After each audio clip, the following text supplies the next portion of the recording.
Are these sounds familiar to you?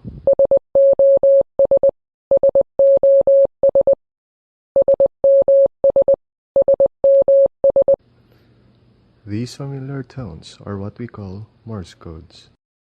The Morse code is an old form of communication that uses a series of short sounds represented by dots and long sounds represented by dashes or flashes to represent letters or numbers.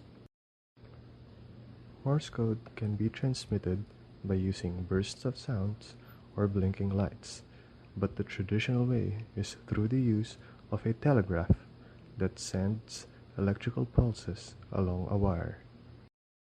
To decode or create a string of text using Morse code, a beginner should refer to a table. For example, you can spell the word yes, Y-E-S. Now that you know how to decode Morse codes, can you decode the two messages given at the start of this video? Try it for yourself and comment down below. Created using PowToon.